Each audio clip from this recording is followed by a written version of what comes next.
बिहार के राजनीतिक गलियारे में चर्चा तेज हो गई है कि नीतीश के मन में क्या चल रहा है। गिरिराज सिंह के हिंदू स्वाभिमान यात्रा पर सवाल खड़े कर दिए थे और फिर क्या था, ये पूरा मामला जो है वो तूल पकड़ लिया है। इस इलाके में मुस्लिम बाहुल्यता कितनी ज़्यादा है, पप्पू यादव ने भी इस पर सवाल खड़े किए थे। यानी कि ये हिंदू स्वाभिमान यात्रा अब धीरे धीरे विवादित बनता चला जा रहा है। खबर ये है कि बिहार के मुख्यमंत्री नीतीश कुमार के मन में भी थोड़ी बहुत नाराजगी तो चली रही है। बीजेपी के नेताओं ने या फिर वहाँ के जो प्रभारी हैं या प्रदेश अध्यक्ष हैं झारखंड के, वो नीतीश कुमार की 2 सीटों पर उन्होंने मुहर लगाई। पनोरमा ग्रुप, जो सोचता है वो करता है, आपके अपने सपनों का आशियाना। नमस्कार, भारत लाइव देख रहे हैं आप। पक्की खबर के साथ एक बार फिर आप सभी दर्शकों के बीच हाजिर हैं। बिहार के 4 सीटों पर होने वाले उपचुनाव में अब सभी उम्मीदवार के नाम सार्वजनिक हैं। कौन कहां से लड़ रहा है, आपको लगातार हम बता रहे हैं कि किसका पलड़ा भारी पड़ रहा है। इसके अलावा इन 4 सीटों में जहां 2 सीटें भारतीय जनता पार्टी को मिली हैं, तो 1 सीट जनता दल यूनाइटेड को और 1 हिंदुस्तानी अवाम मोर्चा को। हिंदुस्तानी अवाम मोर्चा का वो सीट पहले से भी था, पूर्व में भी वहां पर तमाम जो घटक दल हैं उनके साथी ही लड़े थे। इनके अलावा 1 सीटों पर जनता दल यूनाइटेड ने जहां पूर्व एमएलसी मनोरमा देवी को उतारा है, तो वहीं भारतीय जनता पार्टी की अगर बातचीत करें तो रामगढ़ और तरारी में 2 मजबूत प्रत्याशी उतारे हैं। एक जगह तरारी की बातचीत करें तो हाल ही में सुनील पांडे ने भारतीय जनता पार्टी की सदस्यता ली और वहां पर उन्होंने अपने बेटे को उतारा है, यानी कि उनके बेटे विशान का टिकट फाइनल हुआ है। तो वहीं पूर्व में रामगढ़ की सीट पर विधायकी का चुनाव लड़ चुके और काफ़ी लड़ाई मजबूत उन्होंने दी थी, उनको उतारा गया है।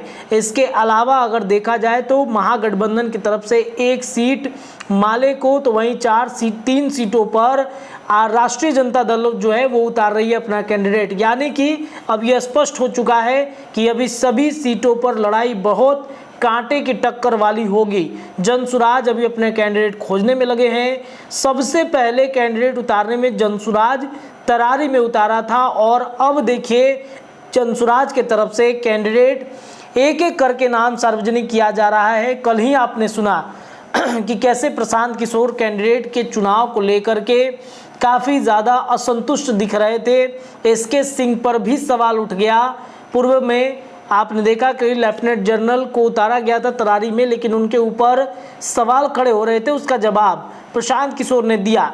लेकिन इन सब के बीच में चर्चा ये है कि नीतीश कुमार भारतीय जनता पार्टी एनडीए गठबंधन को लेकर के भी काफ़ी ज़्यादा मंथन कर रहे हैं। आपको बता दें कि लगातार हम आपको अपडेट दे रहे हैं कि क्या कुछ चल रहा है। पहले जनता दल यूनाइटेड के कार्यालय में नीतीश कुमार देर शाम को पहुंचते हैं और वहां पर जो कार्यकर्ता आए रहते हैं, बूथ स्तर के जिला वाइज कार्यकर्ता, उनसे उनकी मुलाकात होती है, बातचीत होता है। औचक निरीक्षण करने के लिए नीतीश कुमार माहिर है, ये आप सभी को अच्छे से पता है। 1 साल पहले भी नीतीश कुमार अचानक जनता दल यूनाइटेड के कार्यालय में पहुंचकर अचानक से निरीक्षण करने लगते थे, जदयू कार्यालय को देखते थे और जो कमी रह गई है कार्यालय के अंदर में उसे वो निर्देशित करते थे कि आप इसे बनवाइए, यहाँ पर ये कमरा बनेगा, दूसरे स्थान पर क्या व्यवस्था कराया जाएगा, जो भी बाहर से आ रहे हैं बैठने के लिए, ये तमाम व्यवस्था नीतीश कर रहे थे। लेकिन अचानक से जदयू कार्यालय पहुंचने के बाद बिहार के राजनीतिक गलियारे में चर्चा तेज हो गई है कि नीतीश के मन में क्या चल रहा है। नीतीश के आसपास रहने वाले लोगों के मन में भी ये प्रश्न अब उठने शुरू हो गए हैं कि नीतीश कुमार आखिर क्या चाहते हैं। बार बार न जाने की बात नीतीश फिर छेड़ना शुरू कर दिए हैं। ये ठीक 1 साल पहले यही प्रकरण हो रहा था कि नीतीश कुमार कह रहे थे कि एनडीए गठबंधन की तरफ हमारा रुख नहीं है। ये भी अब बिहार के तमाम जो विश्लेषक हैं, राजनीतिक रूप में जो चर्चा करते हैं, वो भी इस बात को उठा रहे हैं कि बार बार नीतीश कुमार सफाई क्यों दे रहे हैं, इसके पीछे की वजह क्या हो सकती है। इन सब के बीच में जनता दल यूनाइटेड के अगर नेताओं से, मंत्रियों से आप बातचीत करेंगे तो कहते हैं कि सब कुछ ठीक ठाक चल रहा है, लेकिन नाराजगी भी है।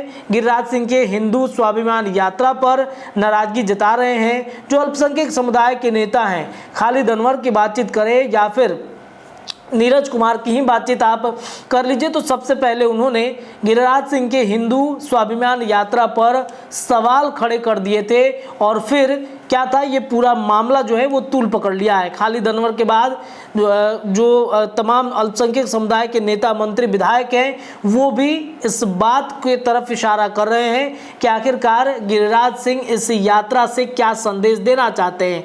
बीजेपी ने पहले ही इस यात्रा से हाथ तो खींच लिया है, लेकिन उनके सांसद, उनके विधायक और कार्यकर्ता हैं जिस क्षेत्र में गिरिराज सिंह पहुंच रहे हैं उस क्षेत्र में कार्यकर्ताओं का बड़ा जमावड़ा लग रहा है। तो ये बीजेपी के कार्यकर्ता इस कार्यक्रम में क्या कर रहे हैं, ये एक बड़ा सवाल खड़ा हो रहा है कि जब व्यक्तिगत यात्रा है, जब व्यक्तिगत रूप से गिरिराज सिंह यात्रा कर रहे हैं तो बीजेपी के कार्यकर्ता, सांसद प्रदीप सिंह की ही बातचीत आप कर लीजिए। आज ही उन्होंने अररिया में एक बयान दे दिया। उनका ये कहना कि अगर अररिया में रहना है तो हिंदू बनकर रहना होगा। आपको पता है कि इस सीमांचल का पूरा इलाका, अररिया, किशनगंज, कटिहार, ये तमाम जो इलाका है, इस इलाके में मुस्लिम बाहुल्यता कितनी ज़्यादा है। पप्पू यादव ने भी इस पर सवाल खड़े किए थे।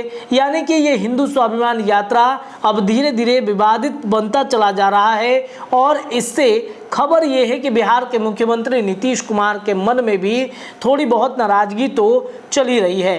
बात अगर झारखंड विधानसभा सीट की करें तो वहां पर भी थोड़ी बहुत नाराजगी नीतीश कुमार की बन गई है बीजेपी से। बीजेपी के नेताओं ने या फिर वहां के जो प्रभारी हैं या प्रदेश अध्यक्ष हैं झारखंड के, वो नीतीश कुमार की 2 सीटों पर उन्होंने मुहर लगाई। हालांकि खीरू महतो से लेकर अशोक चौधरी, तमाम लोगों ने 12 सीटों को चिन्हित किया था कि इन सीटों पर हमें लड़ाई लड़नी है। उम्मीदवार तक भी लगभग फाइनल हो चुके थे, लेकिन अंततः बीजेपी ने सिर्फ और सिर्फ जनता दल यूनाइटेड को 2 सीटें दी, जिस वजह से नाराजगी बढ़ गई। हालांकि ये मामला अभी चुनाव लड़ने को लेकर के है। अब देखना बड़ा दिलचस्प होगा कि 2 सीटें जो जनता दल यूनाइटेड को मिली हैं उस पर वो कितनी जीत सुनिश्चित कराती है झारखंड में। चिराग पासवान की पार्टी की अगर बातचीत करें तो वहां पर 1 सीटें मिली हैं चतरा में और उन्होंने अपने उम्मीदवार को भी उतार दिया है, सिंबल भी दे दिया है। तो चिराग पासवान से जब आप पूछते हैं या उनके सांसदों से पूछते हैं तो उन्होंने कह दिया कि हमारी रणनीति स्पष्ट हो चुकी है, हमारा विधायक झारखंड में 1 जीत रहा है, ये लगभग तय है। अब इन सब के बीच में जहां जो सीटें दी जा रही थी जनता दल यूनाइटेड को, ऐसा लग रहा था कि इन सीटों से नाराजगी जदयू के जो प्रभारी हैं या फिर जो वहां के प्रदेश अध्यक्ष हैं उनमें भी बन गई है। कई लोगों के नाम की चर्चा चल रही थी, लेकिन अंततः सीट ना मिलने की वजह से नाराजगी उनकी बढ़ गई है और खासतौर पर यह नाराजगी भारतीय जनता पार्टी से बढ़ी है। तो ऐसे में देखिए, जहां एक तरफ नाराजगी की बातचीत चल रही है तो वहीं बिहार में नीतीश कुमार ने 28 नवंबर को एक बड़ी बैठक अपने आवास पर बुलाई है। कल भी हम देर शाम वहां पहुंचे थे और वहां पहुंच करके वहां की तस्वीरें हम आपको दिखा रहे थे कि कैसे नीतीश कुमार के आवास के अंदर गाड़ियों का काफिला धीरे धीरे करके जा रहा था।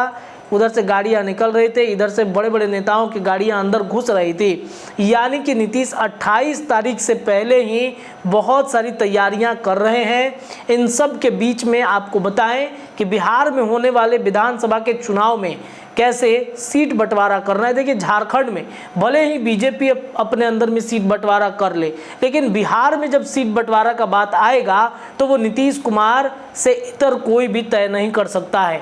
बीजेपी कितना भी हो हल्ला कर ले, लेकिन नीतीश जितने सीटों पर मुहर लगा दिए, समझिए वो इतनी सीटें बिहार में लेकर रहेंगे। अब सोचना ये है कि बीजेपी कितनी सीट पर लड़ेगी, इसके अलावा बीजेपी के बाद जो बाकी के घटक दल हैं उनको कैसे सीट डिवाइड करती है, ये सभी भाजपा के हाथ में है। लेकिन नीतीश कुमार अपना सीट अभी से फाइनल कर दिए हैं और उन्होंने कह दिया है कि 130 सीटों पर उन्होंने अपना फाइनल लिस्ट निकाला है। कुछ सीटें कम हो सकती हैं, लेकिन ज़्यादा सीटों पर वो लड़ाई लड़ेंगे 2025 के विधानसभा चुनाव में। लगातार बाबा भी ये चर्चा करते हैं कि नीतीश कुमार इस बार अपने पार्टी को मजबूत स्थिति में देखना चाहते हैं, ताकि बड़े भाई की और छोटे भाई की जो भूमिका है उस भूमिका में नीतीश कुमार बड़े भाई की भूमिका में हमेशा रहें।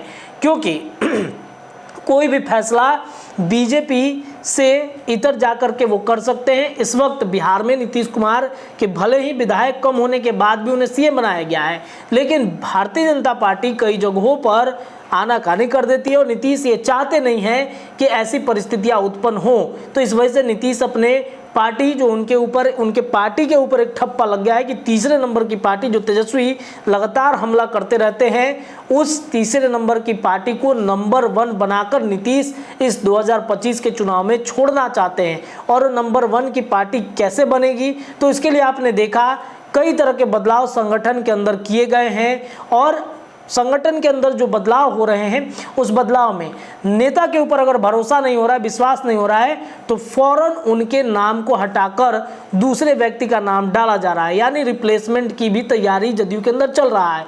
इसके साथ साथ पुराने जो दिग्गज कभी जनता दल यूनाइटेड को छोड़ के चले गए थे, उन सभी को समेटने में भी जदयू लगा हुआ है। श्याम रजक से लेकर भगवान कुशवाहा से लेकर कई ऐसे कार्यकर्ता हैं और अब तो आरसीपी सिंह के नाम को लेकर के भी चर्चाएं हो रही हैं। अंदर अंदर ये चर्चा है कि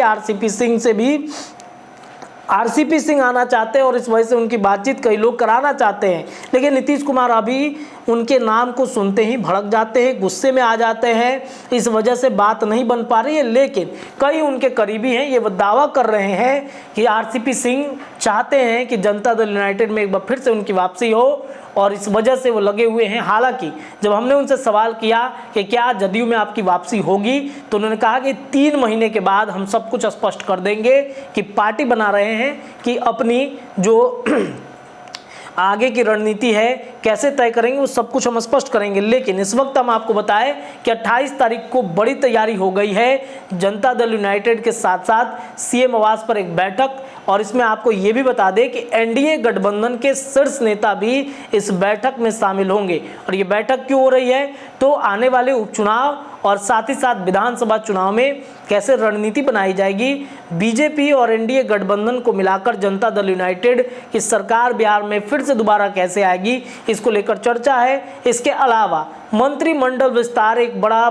चर्चा का केंद्र है बिहार के राजनीति में, तो ये मंत्रिमंडल का विस्तार भी कैसे किया जाएगा, इसको लेकर के भी मंथन चल रहा है। दिलीप जायसवाल के बयान को आप याद कीजिए, जब उन्होंने मंत्रिमंडल विस्तार को लेकर बात छेड़ दी थी मीडिया में, तब उन्होंने आनंद फानन में उनको दिल्ली बुलाया गया और तब से मंत्रिमंडल पर उन्होंने ऐसी चुप्पी साधी है कि इस चुप्पी में ऐसा लग रहा है कि बहुत ही ज़्यादा फटकार दिल्ली में उनको लगा है, क्योंकि लगातार हम आपको इस बात के तरफ इशारा करते हैं कि भले ही मंत्रिमंडल विस्तार में लिस्ट नीतीश कुमार के पास बीजेपी पहुंचाए, लेकिन बिहार में एनडीए गठबंधन में कोई भी फैसला लेना होता है या फिर मंत्रिमंडल का विस्तार करना होता है, तो एक अड़े मार्ग में बैठा वो राजा ही सब कुछ तय करता है। और इस वजह से बीजेपी कोई भी रिस्क लेना नहीं चाहती है बिहार को लेकर के, क्योंकि भले ही अलग अलग राज्यों में, चाहे उत्तर प्रदेश की बातचीत करें, झारखंड में बातचीत करें, वहाँ पर वो कॉम्प्रोमाइज़ कर सकती है, लेकिन बिहार को लेकर के किसी भी स्थिति में कॉम्प्रोमाइज करने के हाल में नहीं है, क्योंकि वो जानती है बिहार सरकार गिरेगी तो देश भर में भी नरेंद्र मोदी की कुर्सी पर खतरा उत्पन्न हो जाएगा। तो 28 तारीख को एक बड़ी बैठक बुलाई गई है। इस बैठक में कई महत्वपूर्ण विषय पर चर्चा होगी। इस चर्चा में ये भी बात उठेगा कि गिरिराज सिंह को आखिरकार किसने आदेश दिया बिहार में हिंदू स्वाभिमान यात्रा निकालने की।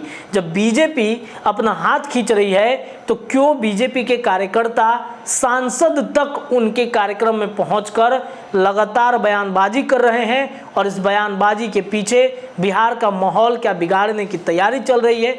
ये तमाम चर्चाएं जो हैं वो होंगी। 28 तारीख को एक बड़ी बैठक है, इस बैठक में क्या फैसला होता है ये देखना बड़ा दिलचस्प होगा। पक्की खबर के लिए इतना ही। देखते रहिए भारत लाइव, आपको खबरें लगातार मिलेंगी। बहुत बहुत धन्यवाद। पनोरमा ग्रुप, जो सोचता है वो करता है। अगर ये वीडियो पसंद आई और वह बिहार के राजनीति और बिहारियत से सरोकार रखेनी तो सब्सक्राइब बटन दबा के चैनल के सब्सक्राइब कर ली। ओजे एगो घंटी बा, ओकरा बटन दबा देला से कुल सटीक और मारक खबर रुआ मुफ्त में मिल जाई। अगर रुआ पत्रकारिता के हमनी के नया प्रयोग में सहयोग कर चाहतानी तो ज्वाइन बटन दबा दी। पेटीएम नंबर नोट कर ली 9386816700। धन्यवाद।